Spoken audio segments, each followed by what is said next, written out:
All right, now look at this real fast, right? Okay, now look at these three players and look at their numbers. Okay, we got Charles Barkley. He averaged 20, 20, 11. Tim Duncan averaged 19 and 10. Karl Malone averaged 25 and 10. Now, just by numbers, who do you think is the best player? Okay, cool. Now, knowing what you know and knowing who these guys are, who would you say is the best player? You gonna say Tim Duncan, right? Okay. Now, let's look at their numbers from their best year.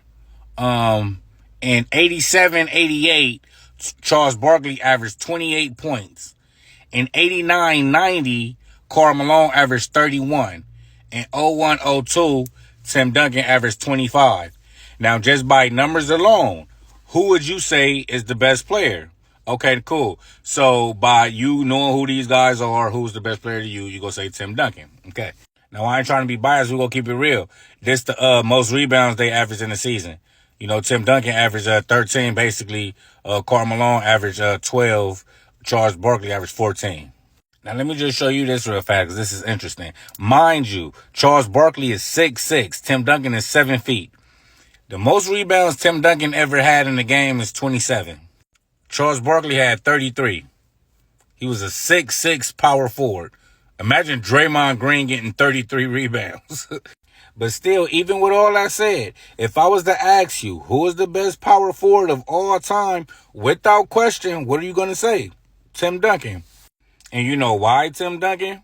Because he got 5 rings. That's why. And to say Tim Duncan is the best power forward of all time, that's why he got those 5 championships, you're discrediting everybody that helped him get there. Because the fact of the matter is, Tim Duncan don't have 5 championships because he's the best power forward of all time. Tim Duncan won those rings because he was a great player on a great team in a great organization with great coaching and a great system, a great consistent system. Tim Duncan played for the same coach for 19 years. For his whole career, he played for the same coach. The Spurs ran so well that Tim Duncan last championship, he averaged 13 and 9 that season. He averaged 13 and 9 that season, and the Spurs still won the championship.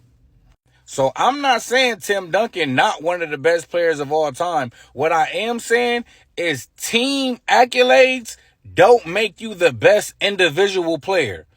Team wins don't make you the best individual player.